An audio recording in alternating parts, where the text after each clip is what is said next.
Hi, this is Michael Payne, just back from Paris, where I spent the last 3.5 weeks for what was my 22nd Olympic Games. That's summer and winter before anybody starts doing the mental arithmetic. Paris, expectations. I mean, they exceeded anything I could imagine and really brought the Olympic Games back to the forefront with a massive reboot to the Olympic brand.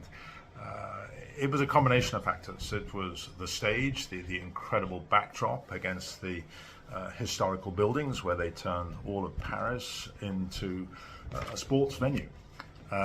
They brought the magic back into the games, not just the rings on the Eiffel Tower, but the cauldron. I mean, for me, possibly the greatest Olympic cauldron we'd ever seen.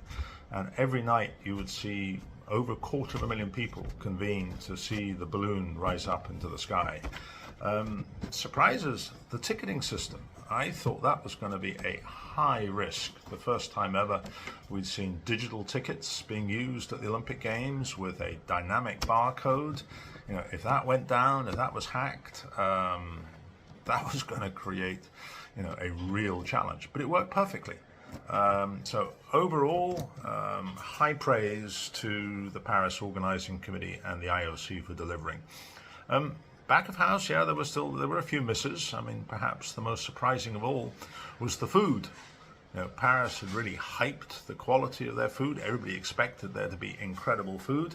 In the athletes' village, the food was not good, and a lot of the teams had to make alternative plans. In the Olympic family lounges, I mean, the food was awful.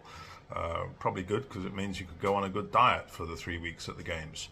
The other sort of surprise was maybe the traffic app that we were all using to get around Paris. Even after 3 weeks, it didn't work. You were better off taking out your Google map and navigating. But if those are the only problems, we'll take them any time because they were spectacular games and well needed after the challenges of Tokyo with COVID and Rio with its disorganization. Second question, what was the innovation? For me, first and foremost, it was bringing the magic back. The Olympic Games are nothing without magic. There's just another sports event. And so whether it was the cauldron, the Champions Parade, the innovation in venue entertainment, that's what helped to make the Olympics different. One innovation that I am not so sure it was a good idea, or the innovation's a good idea, but the way it was executed in Paris, no. And that's the whole question of sponsor product placement. The Olympics are unique and special because of it's the clean venue concept, something that we really fought to maintain to ensure that the stage was focused on the sport and the athlete and not distracted by advertising. Should there be appropriate, authentic product placement? Yes.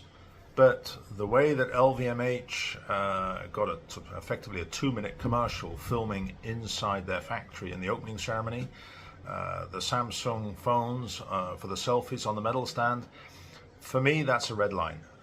There should be no commercialization whatsoever on the medal stand, because once you let that genie out of the bottle, where do you stop? And the IOC fights hard to ensure that there is no political statement on the stands, on the medal stands, and I think all of that needs to be revisited. Otherwise it will be completely out of control in LA. And that leads me to Los Angeles. I mean, those back in 1984 were my very first Olympic Games, and so I have fond memories. I mean, everybody's running around now saying, well, how will LA compete with Paris? They don't have the backdrop and buildings that Paris had, and of course they don't, and that's not the way they're going to compete. But this is Hollywood. This is a focus on innovation, and I have no doubt that LA will bring a new thinking, new energy to the Olympics in the same way Peter Uberoth did in 1984.